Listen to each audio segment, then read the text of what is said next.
semuanya, buat yang baru ngeklik, kenalin nama aku Karina. Hari ini aku nggak sambil multitasking, aku pengen fokus aja nyeritain, oke? Nggak apa-apa ya? Hari ini ceritanya, kamu bisa bayangin gak sih kalau dengan menonton film itu bisa ngebantu kamu untuk bertahan hidup. Dan terutama di cerita yang hari ini tuh adalah film Walking Dead. Kalau kamu nggak tahu The Walking Dead itu apa, itu adalah seri tentang zombie. Kamu mesti nonton sih karena itu seru. Aku sebenarnya nggak nonton sampai tamat juga, cuman beberapa episode. Tapi itu emang seru banget. Dan di cerita kali ini, film The Walking Dead ini tuh bisa ngebantu orang untuk bisa bertahan hidup. Dan ini cerita kisah nyata ya. Ini kamu harus inget nih. Jadi ini ceritanya di Newport Beach. Pada saat itu tahun 2014 itu ada ibu-ibu namanya Debra. Jadi kamu harus inget ya, nama ibu-ibunya itu Debra.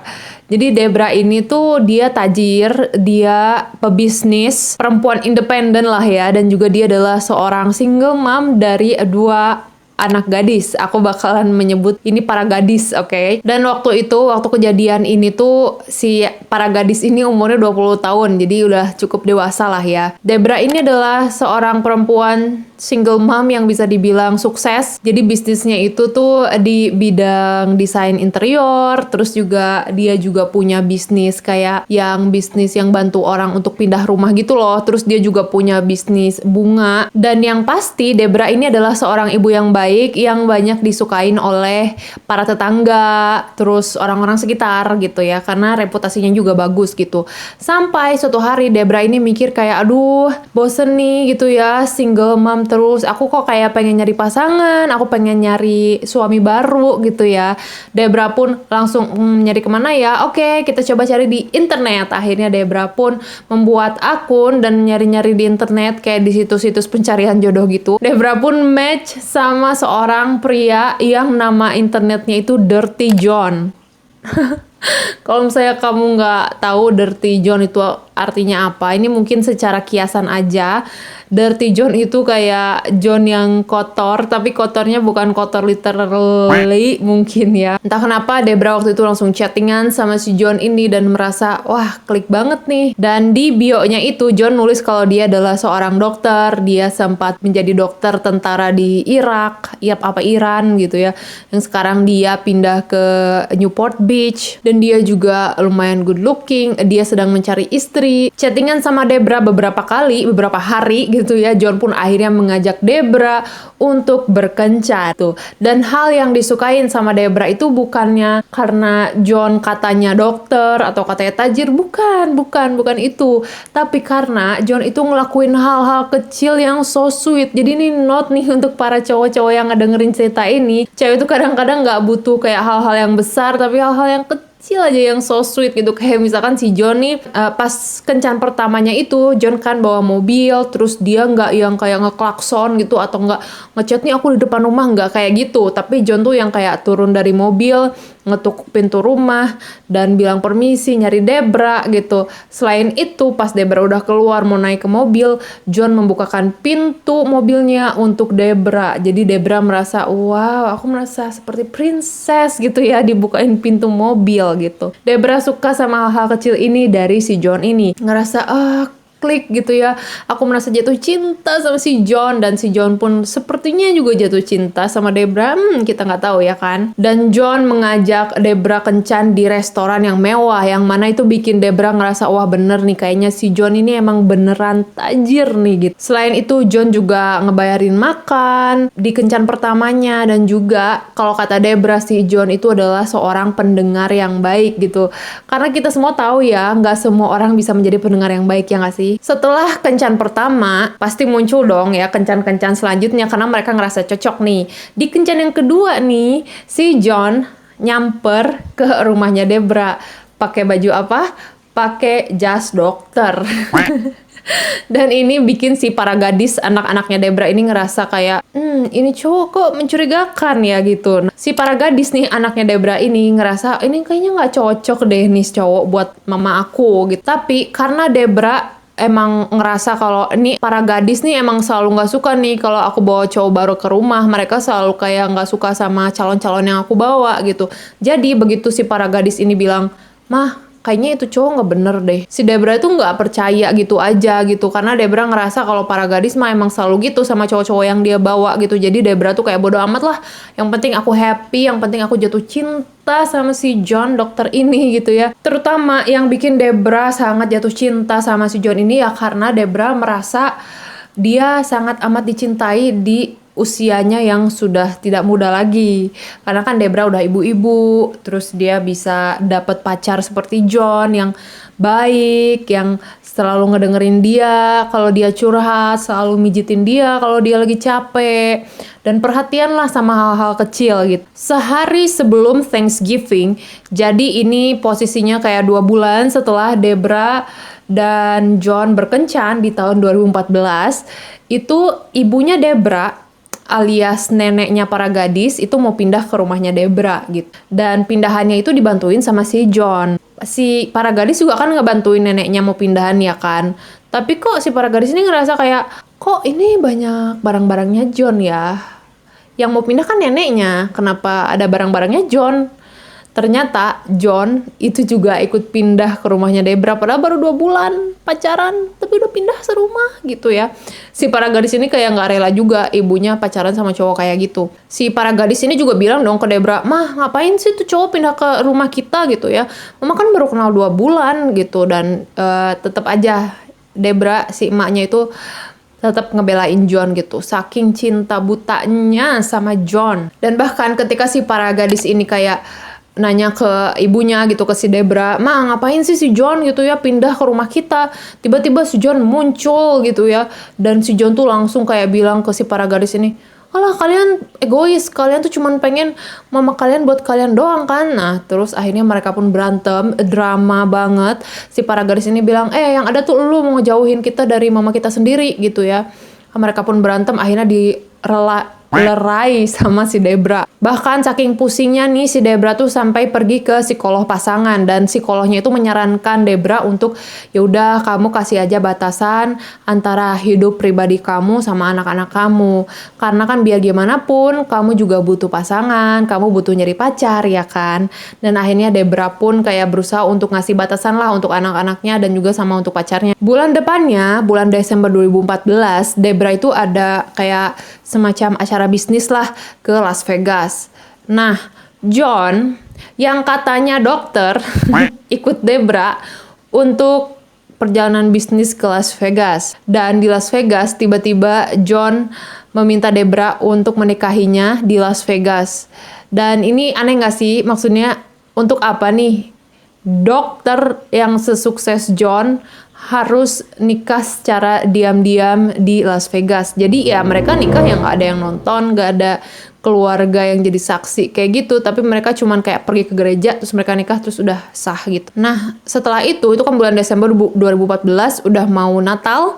Debra pengen kayak merayakan Natal sama semua orang yang dia sayang ya kan. Dan Debra pun bilang sama anak-anaknya, sama si para gadis ini, "Tolong dong gitu ya, Mama pengen ngerayain Natal dengan bahagia gitu, bisa nggak kalian akur sama si John?" Dan si para gadis ini bilang ke mamanya, "Ya udah deh mah, kita mau kok gitu ya berhubungan baik dengan John, asalkan ada syaratnya. Nanti pas Natal, John harus diam di kamar dulu nih biar kita bisa main sama saudara-saudara tanpa ada John gitu. Nanti setelah beberapa jam boleh deh John ikut gabung sama kita gitu." Terus mamanya pun setuju, dan mamanya pun bilang sama John untuk menyetujui hal itu gitu ya. Akhirnya Natal pun tiba, oke. Jadi di rumahnya Debra itu berkumpul lah saudara-saudaranya Debra, kayak sepupu-sepupu, saudara-saudara jauh tuh pada ngumpul gitu. Sesuai kesepakatan ya kan, para gadis kan pengennya si John tuh diem dulu di kamar deh, biar kita bisa menghabiskan waktu sama keluarga dulu. Tapi tiba-tiba si John tuh malah ikut gabung gitu di ruang keluarga gitu, dan bahkan si John tuh bawa hadiah gitu untuk anak-anak kecil. Dan ini bikin para gadis kayak kesel juga, ini orang kok nggak bisa komit sih sama yang dia janjiin gitu. Dan mungkin kamu ngerasa kalau wah ini si para gadis kayaknya memang kayak mereka memang nggak ramah tanpa alasan deh. Nah, sebenarnya si para gadis ini tuh mereka curiga sama John bukan apa-apa, tapi ada beberapa hal yang aneh dari John. Yang pertama, John itu nggak pernah pakai mobil pribadinya sendiri. Jadi si John selalu pakai mobilnya Debra. which is Tesla yang mahal itu. Dan anehnya kok si Debra nggak ada curiga sama sekali. Dan bahkan si para gadis pun bilang sama Debra, "Mah, kok si John pakai mobil mama terus sih?" Dan si Debra bilang, "Iya, John itu sebenarnya pernah ke Irak dan dia dirampok di Irak. Jadi mobilnya nggak ada, jadi harus pakai mobil mama, nggak apa-apa kok," gitu ya. Tapi ini malah bikin si para gadis ini merasa curiga gitu. Ini kayaknya ada yang aneh. Yang kedua, yang anehnya lagi adalah si John selalu pakai jas dokter. Nah, ini bikin si para gadis ini merasa aneh banget. Kok ini orang dokter pakai jas dokter terus, bukannya dokter itu pakai jas dokter kalau mau kerja doang ya? Kayak gitu. Dan hal ketiga yang bikin si para gadis ini ngerasa curiga banget sama si John adalah kukunya si John itu selalu kotor. Soalnya kayak yang namanya dokter itu minimal kukunya bersih ya nggak sih? Karena kayak gimana dokter mau menghadapi pasien kalau kukunya tuh kotor gitu. Nah, ini yang bikin para gadis curiga. Dan ini yang bikin aku kayak wah, kagum banget nih sama si para gadis karena mereka itu berani untuk mengambil tindakan, yaitu mereka meng-hire atau mempekerjakan detektif untuk memata-matai John. Biar tahu nih, ini sebenarnya si John ini siapa sih, kok mencurigakan. Selain menyewa detektif, si para gadis ini juga mereka pinter banget. Mereka tuh kayak beli tracker gitu, tracker online mereka beli, terus mereka tempelin di mobil Tesla ibunya. Jadi mereka bisa nge-track ini si John ini sehari-harinya pergi kemana sih dan ngapain aja gitu. Dan si para gadis ini bisa lihat kalau ternyata si John ini pakai mobil ibunya, ternyata memang benar ke dokter-dokter, tapi kayak satu tempat praktek, terus ke satu tempat praktek kayak berpindah-pindah gitu hanya selama 20 menit. Jadi misalkan si John ini ke tempat praktek dokter ini nih selama 20 menit, terus dia bakalan nyetir terus ke tempat praktek dokter selanjutnya selama 20 menit terus kayak gitu. Dan ini bikin para gadis makin heran. Ini apa jangan-jangan si John ini cuman mau nyari obat ya ke dokter-dokter gitu. Nah, otomatis si para gadis ini bilang dong ke mamahnya, ke si Debra ini, "Mah, ini si John aneh deh. Ini kita masang nih tracker kayak gini dan si John cuma 20 menit di tempat prakteknya kayak gitu-gitu." Dan Debra ini yang karena namanya cinta buta ya, namanya orang lagi jatuh cinta kadang-kadang nggak bisa dikasih tahu. Jadi si Debra itu masih tetap ngebelain John. Malah si Debra itu marah sama para gadis, "Kamu kenapa kok sampai ngebuntutin kayak gitu segala? Ngapain sih?" Nah, tiba-tiba ke rumahnya Debra itu ada surat yang datang dari penjara. Nah, ini bikin Debra heran dong. Si Debra nih mikir kayak, kenapa John, seorang dokter, dapat surat dari penjara? Ya karena kan si John udah tinggal di rumahnya Debra nih. Jadi otomatis alamat suratnya pasti dikirimin ke rumah Debra dong, ya nggak sih? Dan karena waktu itu nggak ada John, jadi Debra tuh kayak diam-diam ngebuka surat. Dan ternyata isinya memang benar dari salah satu napi di penjara itu. Dan isinya tuh kayak ucapan, "John, selamat ya, kamu sudah melakukan hal yang benar," kayak gitu. Dan ini bikin Debra kayak heran, kok ini apa sih maksudnya gitu. Akhirnya Debra pun konfrontasi ke si John. "John, ini apa maksudnya? Ini surat dari siapa? Kenapa kamu dapat surat dari napi?" Dan si John malah marah balik. Dia malah gaslighting gitu ya. Si John bilang kalau aku tuh sering memberikan sumbangan ke para napi di penjara kayak gitu. Dan lagi-lagi si Debra ini percaya aja sama si John. Detektif yang disewa sama si para gadis ini akhirnya lapor ke si para gadis, dan detektif ini bilang, "Kalian harus menjauhkan ibu kalian dari si John karena John ini adalah orang yang berbahaya." Jadi John itu sebenarnya bukan dokter, tapi John itu adalah mantan napi. Oh my god, dia bukan dokter.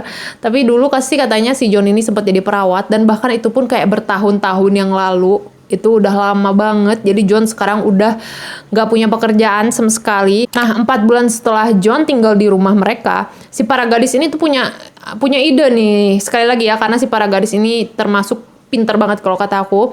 Jadi mereka tuh diam-diam menggeledah isi lemarinya si John, dan mereka menemukan berkas-berkas kayak pengadilan gitu di Ohio. Ternyata si John ini sempat dituntut oleh seorang perempuan karena kasus stalking dan kekerasan. Dan juga ada tuntutan kayak penyalahgunaan obat. Dan ya langsung dong, si para gadis sebagai seorang anak yang baik, mereka langsung lapor ke ibunya, ke Debra, bilang kalau mereka menemukan ini, kalau mereka juga membayar seorang detektif. Dan si ibunya, yang namanya orang lagi jatuh cinta, si ibunya tuh langsung bilang sama si John, langsung konfrontasi gitu. "John, ini apa maksudnya? Kenapa anak-anakku bilang kayak gini?" Dan si John waktu itu malah marah balik lagi dan dia bilang, ya aku tuh nggak bilang sama kamu karena aku takut kamu malah jadi nggak percaya sama aku kalau aku tuh adalah seorang korban pencurian identitas bla bla bla. Dan lagi-lagi Debra percaya sama John. Pada bulan Maret 2015 detektif lapor sama si para gadis kalau ternyata John ini pernah menikah sama perempuan yang namanya Tonya dan bahkan punya 2 orang anak dari John. Nah, pada saat mereka masih menikah, si Tonya ini sempat curiga kalau John itu berselingkuh. Dan si Tonya nih mikir, kok aku baru inget ya, selama nikah kayaknya aku nggak begitu kenal sama keluarganya John deh. Sampai akhirnya Tonya pun berusaha untuk menelpon ibunya John. Tahu nggak sih apa kata ibunya? Kata ibunya John, dia bilang, ya, saya tahu kamu pasti bakalan nelfon cepat atau lambat. Dan bahkan ibunya sendiri itu bilang kalau John itu adalah seorang pembohong dan manipulatif, tukang selingkuh juga gitu. Dan bahkan ibunya sendiri bilang kalau kamu harus hati-hati sama John ya. Dan Tonya juga sempat menemukan satu kardus milik John yang isinya itu jarum dan obat-obatan. Dan Tonya langsung nelfon 911 dan John langsung ditangkap. Dan John malah balik meneror Tonya gitu. Dan tapi untungnya si Tonya ini cukup pinter ya. Dia jadi ngerekam ketika si John ini mulai mengancam dia. Si Tonya ini merekam ancamannya John dan itu bisa dijadikan bukti untuk melapor ke polisi. Dan Tonya jadi sadar ya waktu dia nikah sama John, si groomsmaid-nya John ini memanggil John sebagai Dirty John. Dia mulai mikir, oh ternyata kenapa si teman-temannya John ini memanggil dia Dirty John itu karena John ini memang senang menipu para wanita paruh baya. Dan Tonya juga tahu kalau John itu bertanggung jawab atas kematian 2 orang saudara laki-lakinya karena overdosis. Jadi biasanya nih, si John ini bakalan nyari targetnya secara online. Jadi dia bakalan nyari ibu-ibu paruh baya yang sedang mencari jodoh, yang rapuh gitu ya, yang tajir pastinya. Dan kalau udah nyaris ketahuan nih, aslinya si John kayak gimana, John bakalan melakukan kekerasan, melakukan peneroran, kayak mengancam akan membunuh dan segala macam. Dan si para gadis ini tahu akan hal ini dan si para gadis ini tuh langsung meriksa ke kantornya John, kantor palsu. Dan ternyata si kantor ini cuman kayak ruangan yang disewa sama John yang ternyata pas diperiksa isinya tuh ada tali, senjata, dan sianida. Dan kalau kamu nggak tahu sianida itu apa, sianida itu adalah satu bahan yang beracun yang bisa mematikan. Dan pada saat itu sayangnya Debra tuh udah tinggal di Las Vegas sama John berdua. Dan para gadis ya pastinya lapor dong ke ibunya, yang nggak sih, mah si John punya sianida bla bla bla. Dan ibunya si Debra ini malah bilang ke si John kayak, John kamu kenapa nggak punya sianida? Dan si John bilang kalau enggak, itu sebenarnya buat aku bunuh diri kok. Dan